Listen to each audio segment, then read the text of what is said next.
So there's a piece that I forgot to tell y'all with the Loring story. I'm gonna put some pictures up. I'm gonna put some pictures up on um what Chicago 1 kind of looked like, you know. And the thing is, another reason why you're like, well, damn, DP, what does this have to do with tech? This is the story. I didn't look at technology as a thing where, well, I just want to play Call of Duty and sit with a damn LAN party. I didn't come from that environment. There was really nobody that I could talk to. I didn't know any black kids. It might be some white kids, but the conversation's not going to be the same. There wasn't no black kids that I could sit and have a conversation and say, I just sit around in my funky drawers and just play Sega Saturn or just do the LAN party all the time. No, I was looking at for some tail too. You know what I'm saying? Computers was how I make my money, but I'm not sitting there talking to women about megabytes. That's not what I was doing. I tried that early on at 16, and I learned very well they don't give a damn about no damn hard drive. They don't. No, they don't care about Beast Wars and Transformers. You know, I love Beast Wars, and that was in 97. They don't care about that. They don't. They do not care about F-Zero and Beast Wars. They're not going to hold no conversation about that kind of stuff during that time. They talking about something else. You see what I'm saying? You know, so it wasn't like there was, you know, so just like, you know, and this is just a little quick update because I forgot to put the pictures. I'm gonna put the pictures in. I'm gonna let y'all. I'm gonna talk, and then I'm gonna show you these pictures so you can see how she looked. You see what I'm saying? You can see how I was kind of like, whoa. You see what I'm saying? So me being in tech, when I, you know, because like I said, I started very early. When I started learning how to make money, you know, and I was confident with it, no, I didn't have no problem getting my holler on. You see what I'm saying? I didn't, because I became competent. But when I wasn't competent, yeah, you gonna kind of just walk around with your head low and stuff like that. You're not gonna get nowhere in life doing that. You have to be competent and you have to be confident. You see what I'm saying?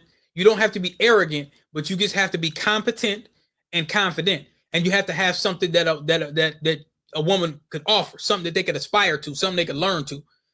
I never led the conversation talking about no damn technology. What do you do? IT. What's that? It's this, that, and the third. And that's it. I'm not going into the Dungeons and the Dragons and all that kind of stuff. And they don't want to hear it, especially sisters, especially Black American sisters. They don't want to hear that shit on and on and on and on. They don't want to hear that. They want to hear maybe that, okay, this is what you do. You're competent. And then what else? What else do you like to do? Could I learn something new? Have you ever been to a place like this? Have you ever been here? You see what I'm saying? Learning something new. They want to be led. They don't want you to babble.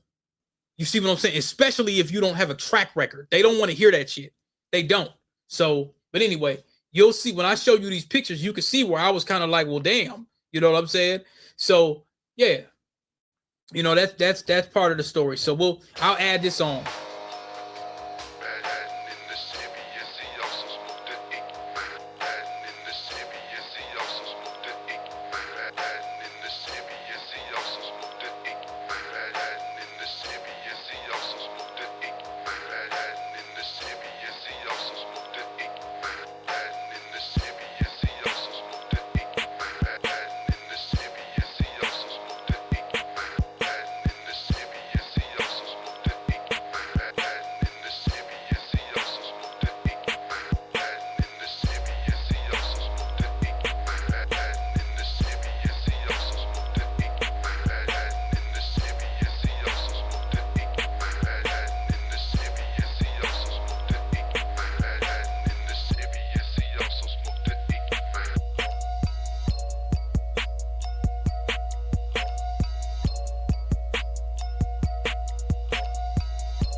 All right, y'all. Looks like they got a new thing. They got a chat thing here. It looks like there's some other little things that I could do. I'm going to do a live at some point in time. I want to get a couple more people in there. I hope everybody is enjoying the adventures of DP. I'm taking you through every little piece of my life. I found a flyer, and I don't think I showed y'all this flyer before, but this is gonna be the Storytime flyer. You know, now you're gonna notice in some of my stories, I'm gonna play probably riding in the Chevy. And if I'm playing riding in the Chevy, you know what kind of story it's probably gonna say. It's always gonna involve me going to get some money, but it's gonna involve something else, which is gonna be implied without me saying so. So, this story involves being in a place called Loring Park.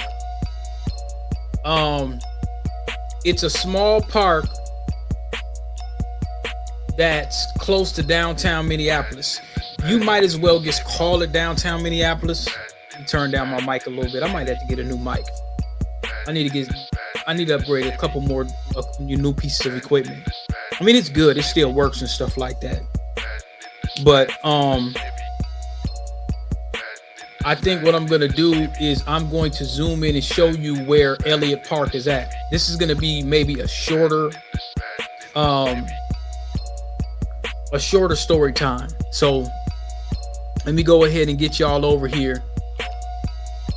Elliott Park. I might need my, let's see. Should have got some more coffee. So as I told y'all before, where I lived, Cedar Riverside was my neighborhood, right? That was my neighborhood. And I spent a lot of time over there too. But now, sometimes I knew some people and I used to hustle over here too. You see what I'm saying? So whenever somebody put an order in, they wanted some mixtapes, they wanted whatever, but this is before I had a bus. So this had to been anywhere between 03 and 05, 06. You see what I'm saying? It had to been maybe around that time. It could have been 2002, but I'm gonna be honest, I don't think it was around that time. My hustle wasn't as advanced. Remember, when I got out of high school, I really didn't know what to do. I was just working little dead end stuff. You see what I'm saying? I didn't really have so much as a real plan. I didn't really start getting myself together and really saying like, really when I moved down there from River Bluff and got my own apartment, I think it was 05, 06 or something like that. That forced me to really figure myself out. The first couple years out of high school, I really didn't have a good idea what I wanted to do, but I was going to IPR 2003. That's when I started. I went there 9 months. But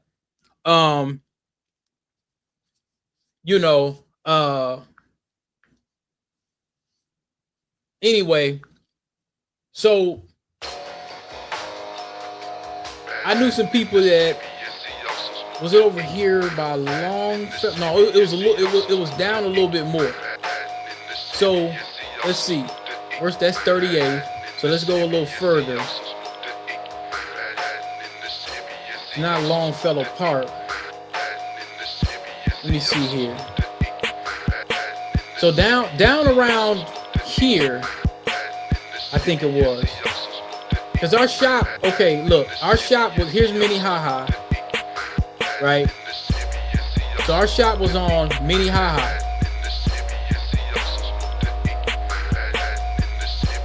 So let's zoom in a little bit. I was going to show y'all where General Nanosystems was at. If I head back, I'm not sure, but when I gotta go back out to Coon Rapids today. I'll show y'all if I could get over there in time, because there was so much traffic. I want to show y'all what Nano Systems looks like.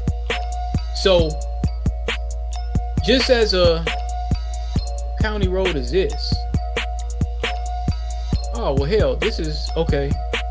Now we gonna go through it. So let me see. This is. Hold on. Let's go back out. Bear with me, y'all. 34 for Minnehaha. Okay. Ours was on.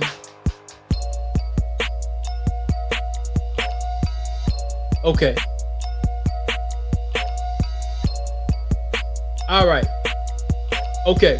So I spent a lot of time in this neighborhood before we had the shop. Going back down this way, I think I used to take the bus and get off. So remember, our shop was right here. I actually got my car fixed right here one time, but our shop was right here.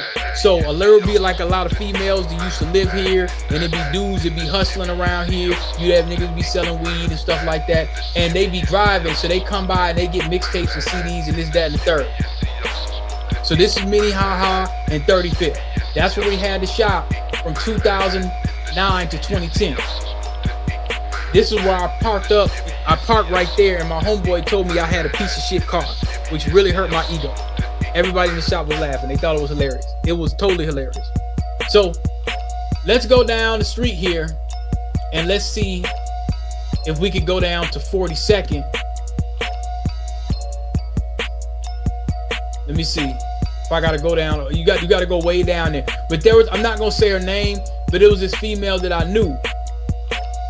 And let me see.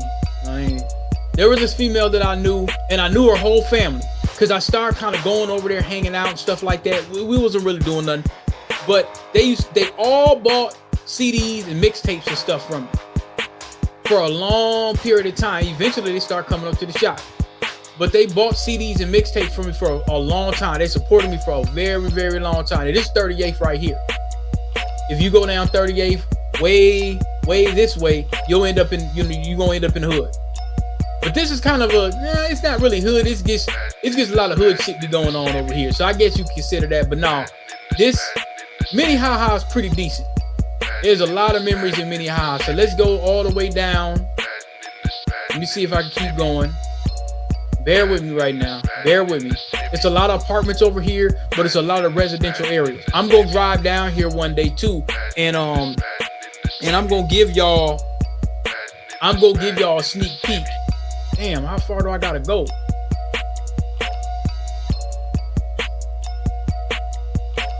Okay, is this 40th? That's 40th. Let me see if I can keep going down a lot further. Because we gonna do another one for this too. We're gonna do another one for this too. Actually, I might have him do a little bit of work. Let me see. Okay, that's the park.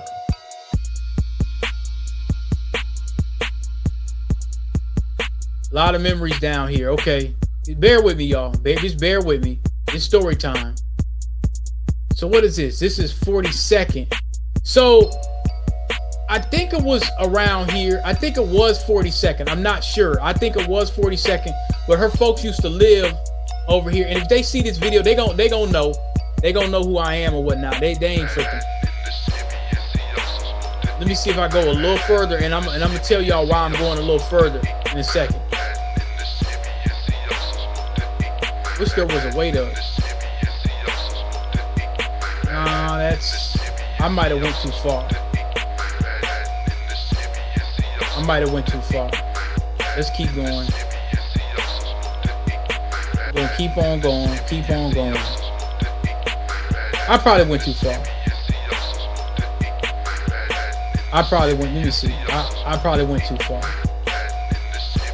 Well, anyway. So that's 44th. All right, so look.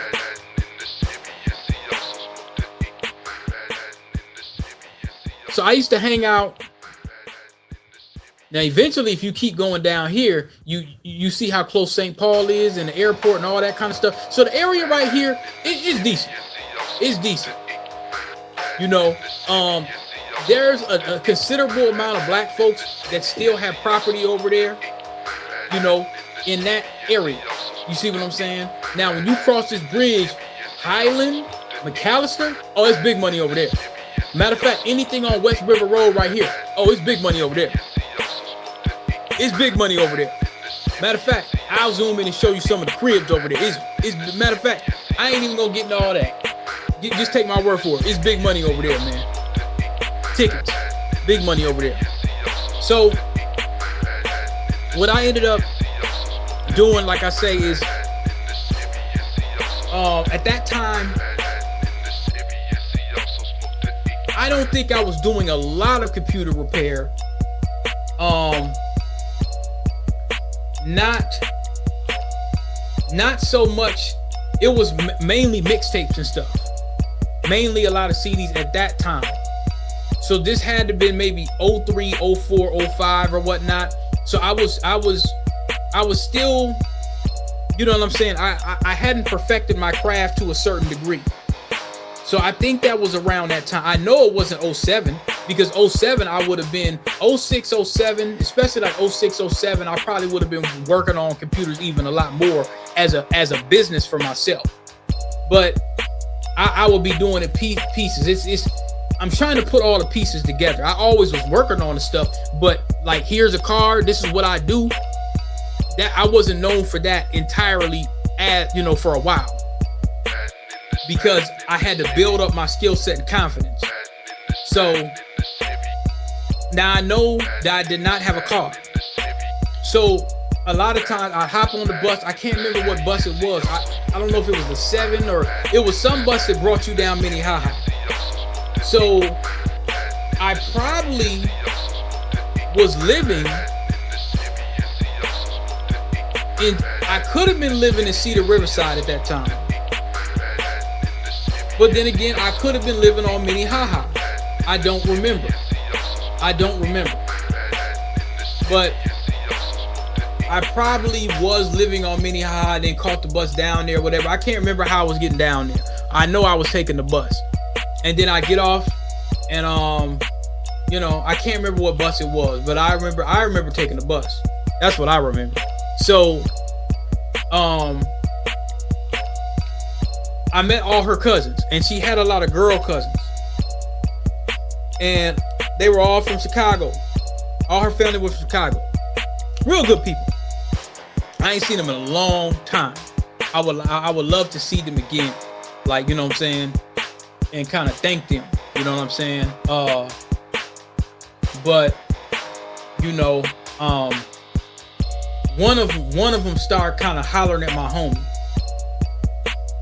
You know what I'm saying? That was later on. That was around like the Minnehaha one-stop shop time. Matter of fact, that might have been kind of around the time that might have been around that 06 to 09 period, where my homie started dating her. And I think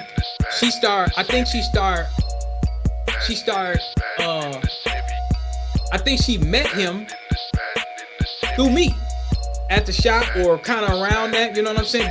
Because he used to come by. Matter of fact, the last shop I had with my homie Stack Doe on 38th, that was before 09. Remember, we had a shop. That probably was around that time. Matter of fact, I think she met him there because he used to come up there and buy clothes from Stack Doe and LT. So that might have been around, that probably been 06, 07 maybe, that she had ended up meeting him. And he didn't know that I knew her at the time. So, he seen her come in the shop when he was coming up buying some clothes, and he was like, oh, well, DP did, he trying to big me up a little bit. Oh, DP a big hustler, and he do this and he do that, kind of a little more than what I was doing. And so she said, I know DP, I know what he does. You know what I'm saying? So, and I could kind of see when she said that she looked kind of like irritated, like, because he didn't know that I knew her. But somehow they end up talking. They end up talking. And I could tell she wasn't the typical type that he holler at. And she was kind of playing real hard to get. So he was like, damn, man, she's a challenge. I said, man, you know, she is. She ain't just going, you know what I'm saying? So they start talking or whatever like that. But like I say, let me go back to the original story. Just give you a little backdrop. Sold him a lot of CDs. Family supported me a long damn time. And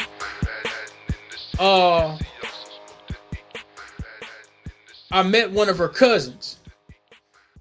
And so they start, you know, supporting me. So her cousin worked at this place near Loring Park.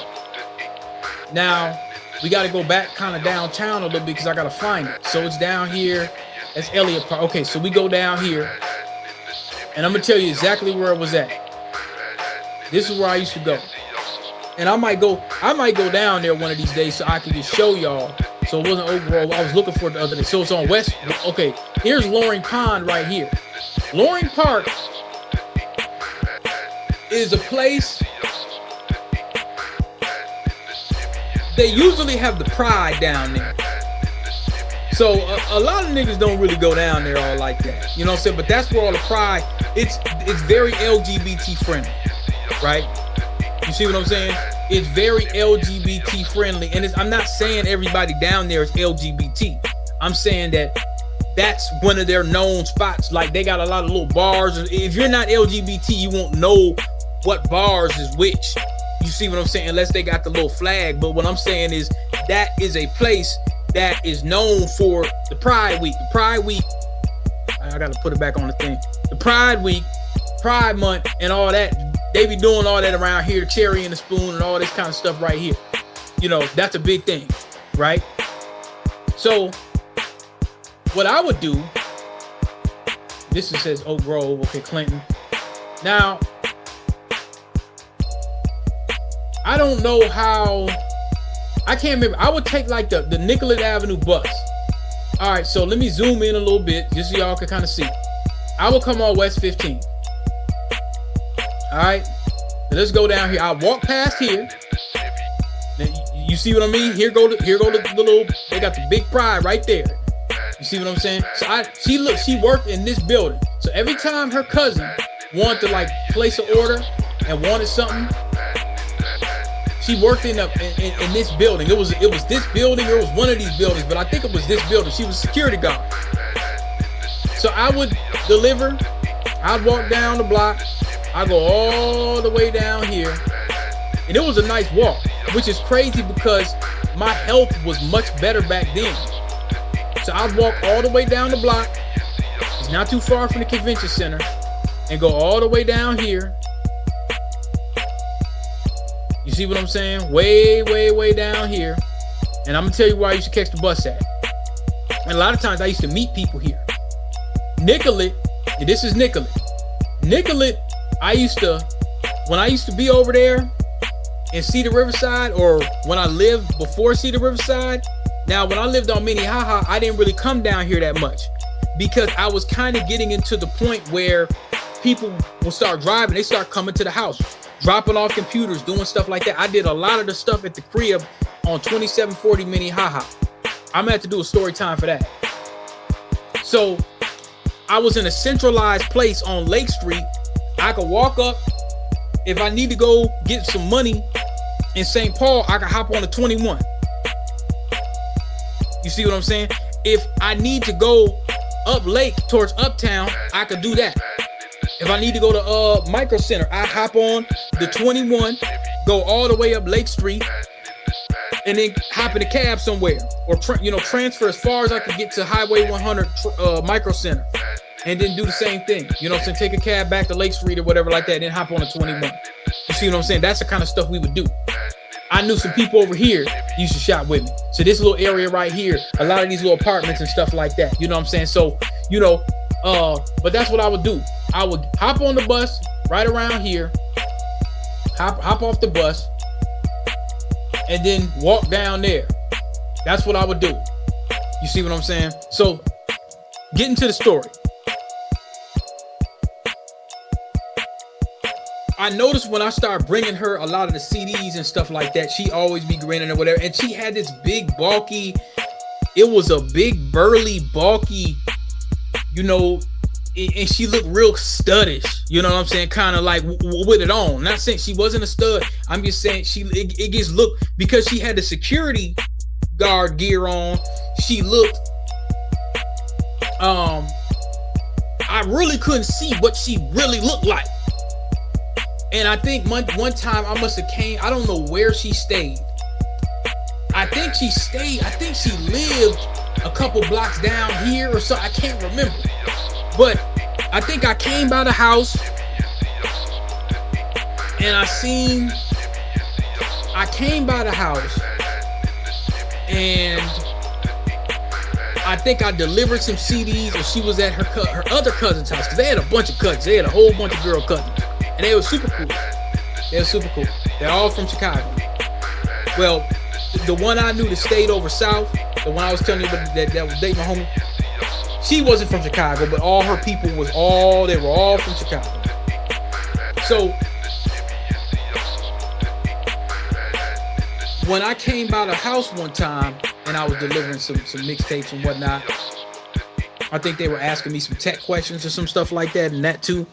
They were like, oh, you know, and I seen her without that security guard, without that fit, because I couldn't really, you know what I'm saying?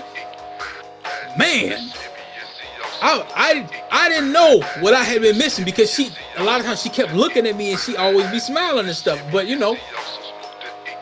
And I think I went by another time right off of here. I went up the street, walking down here, back towards this way. I made this pilgrimage several times. I made it several times, so I'm familiar with it. So I seen her again, and I just want y'all. There's some pictures. These pictures don't do no justice. I'm trying to keep it clean, and I don't know.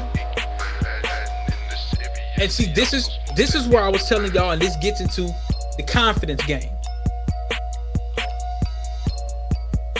When I was hustling and getting myself together and just, you know, figuring out what I want to do in life and stuff like that, as you started to get your skill set, you have more confidence. Not so much as arrogance, but you start having more confidence. When you start, you know, acquiring, you know, get your paper up a little bit, you're starting to drive, you're starting to do things, you start to feel like you got more to offer, which you do. You know what I'm saying? And a woman could respect that. But she was already kind of interested, and I really didn't know what to say, which was a little weird for me, because I didn't really have problems talking, but I didn't really feel like my game was polished. So that's a self-confidence thing. But let me tell you, when she opened up that door, I didn't know what to say. And she had this big ass Kool-Aid smile, like, I don't know how to make myself look like a woman, so I ain't even gonna try the Shanae shit. You know what I'm saying? But she's looking at me and she's just giving me those, you know what I'm saying, them googly eyes, and I'm not really registering like I should or whatever. And then her cousins kind of, you know, and you know, sometimes, like, you know, cousins or female, they'll be kind of hating, or they'll be like, okay, there was no hating. There was no hating. That's another thing I'll tell y'all about a lot of folks from like Chicago. If they homegirl or they cousins is trying to get at you, they will advocate. They will advocate. You know, if they know that they cousin likes you and there ain't really no hating amongst themselves or whatnot, oh yeah, they gonna advocate. Matter of fact, like, I'll tell y'all another little quick story, because this story was supposed to be a lot shorter. It's 24 minutes, but remember, I used to work at Cub Foods. So let's go back up to Cedar River. Well, we ain't gonna go to Cedar Riverside. We gonna go, matter of fact, here's the target right here. We gonna go right here. Before we zoomed in. Okay, we gonna go right here. I got so many stories. So look, we gonna go on 28th, right here. It's Somaliville now. I'm trying to zoom in, damn. All right, okay, here we go. Street view. That's Cub. All right, let's go into the parking lot. This is not the same Cub before. This is not the same Cub y'all looking at before the uprising. After the George Floyd lynching, they rebuilt a lot of this stuff. Didn't look the same. I mean, damn it, they got a Raising Cane's over here. These apartment buildings were not here when I was in this apartment building that I'm getting ready to show you. And I want to tell y'all what I learned from an old school cat and what they call a frozen state of independence. I lived here for about 8 years. And then some of it's based on your income. I stayed here a long time because, you know, I would at first remember in 2006, I believe 2006, I moved in here. And I was working at Sears off of University Avenue. So I was working at Sears on University Avenue. I was staying in the projects to see the Riverside. I heard that they were opening a brand new building. This is before all the Somalians got in there and messed it all up. But there was a brand new building. And I'm going to keep it real, man. I'm going to be honest. They had a sheet where there was this little coffee shop. There was a sheet where there was like a little coffee shop. They were passing it around asking, hey, what do you think about having the Somali businesses and stuff like that down here? As a resident, do you want all that traffic? And I'm on this old Pan-African shit. Oh yeah, these my brothers and all. Man, let me tell you. Soon as I signed that and all the other people signed it and said, yeah, it's okay, you know, let these brothers in. A lot of black folks signed it. Man, these folks were coming in, taking parking spaces. And one time I think I had dated this Somali chick. I brought her over there, and it was a bunch of them dudes that was mad because I brought her over to my apartment. So they was pissed. You see what I'm saying? I went to the coffee shop, which I always normally do, to buy coffee, and they was acting real funny. I'm like, damn, nigga, where's the two-way street? Where's the brother Pan-Africanness at? Where we at? So, you know, anyway, 2006, around that time, I think it was 2006, December 2006. I moved up in here. I think it was December 2006. Now, remember, was it 2007 that I graduated from the Digital Career Academy in North Minneapolis? I believe it was. So I was living here, hopping on the number 7 bus. I'm gonna tell y'all, even in the cold, walking all the way down here, the number 7 bus is like somewhere around here, or you can't see it behind the Cub. I walk there, hop on the number 7 bus, brings you right over to Plymouth Avenue, take my little class for an hour or two, hop on the 7 or the 19 back. Now the 19, as y'all know, that brings you all way up Cedar, way over here. Cedar's like way blocks away. So you could take the Cedar, but then you got to take the 21 down here and then walk across. But let's get back to the frozen state of independence. In my mind, I'm a grown man. I'm independent, but I'm in a frozen state. An old guy says, you're in a frozen state of independence. In so many words, you got everything you need. Planet Fitness wasn't there. The Dollar Tree was there. It was this Asian buffet. I used to go there damn near every day. You got Target right here. You got Cub. You got Wendy's. You don't have to leave. My point is, it was making me lazy. Most of the people that stayed in this building, a lot of them didn't have no aspirations to do any more than what they were doing. I had to leave. I'm going to do a story time on that, on when I left. You see what I'm saying? But at this time, you know, going back into the story of Minnehaha, of moving here. Damn, I lost my train of thought. Damn. I made a lot of money there. I did all my computer repair and stuff. So like the girl and her cousins and stuff like that, they would come by and they would buy stuff. So I don't think I was living here when my homegirl's cousin, I don't think this was 2006. I think I moved in here. And then shortly after, I had my 1-year internship, which really changed my life. I'm not gonna lie. I have criticisms and stuff about the Urban League. Y'all know my criticisms on how a lot of that, some of the Urban League and how they get. But I will say, I can't deny that program inadvertently changed my life for me because of some of the people I met later down the line. Okay. So, but man, I'm surprised at that point in time, because I guess it was low income, didn't nobody give a damn, but I'm surprised they didn't think I was selling drugs out of there. Because I'd have cars lined up all hours of the night. Folks would be coming by. But see, the Somalis were there, so a lot of them you couldn't tell whose car was who. They'd always be parking in your space and all that. So the traffic actually kind of helped me to a certain degree.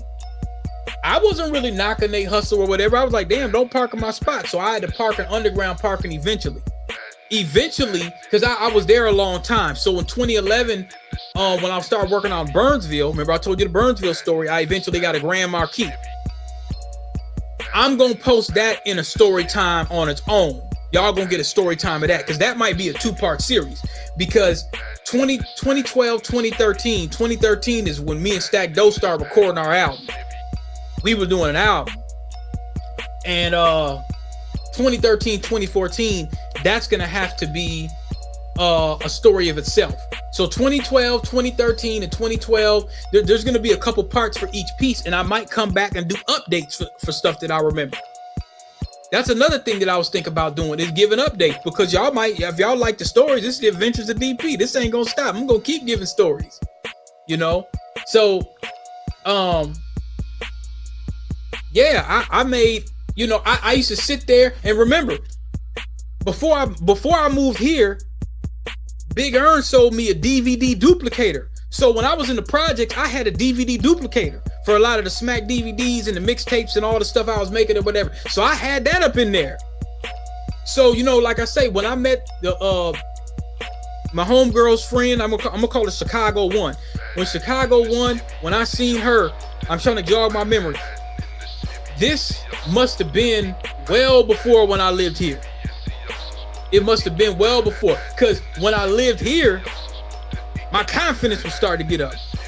I had a brand new building that I lived in. You see what I'm saying?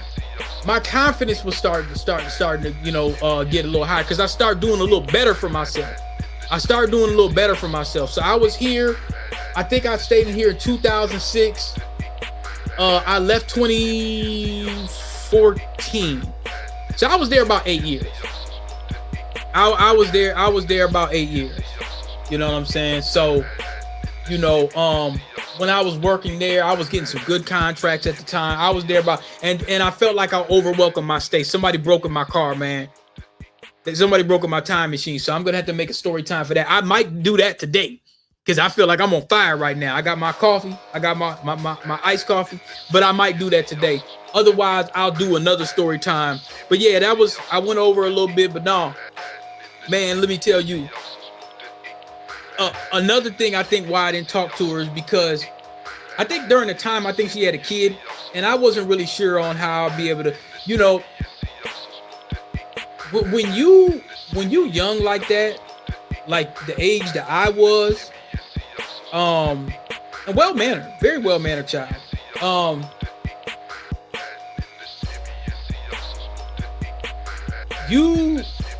I didn't feel like I had a lot to offer besides the intimate things. You know what I'm saying? Like, I didn't really feel like I didn't really have myself together. So I'm thinking like, well, how am I going to provide for them or whatever? That's what I'm thinking during that time. You see what I'm saying? I mean, I ain't thinking like I'm going to marry her and stuff like that. But see, that's something that brothers should think about before you laying up with somebody and doing all this here.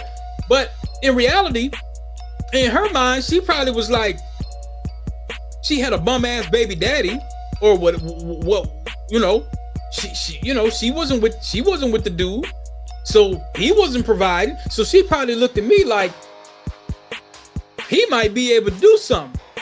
He got his own hustle. Obviously, the guy that knocked her up couldn't do nothing for her. She was a security guard.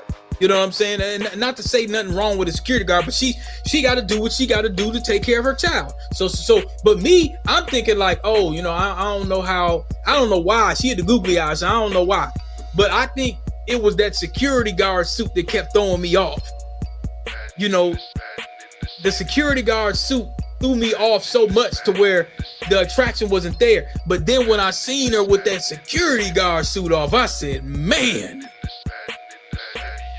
But, you know, by that time, you know, so I think you know, we kept, but we never really exchanged numbers, nothing like that, you know, but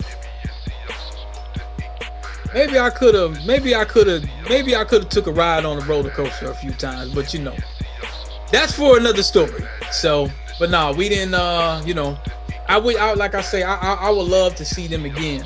I would love to see them again, and just to, you know, well, I was getting ready to tell a little secret, because I'm working on something, but I wish I could meet them again or see them again and just say hello, and just tell them, you know what I'm saying, thanks for supporting me and spending bread with me and stuff like that, man. Like I said, a lot of sisters in Minneapolis put money in my pocket.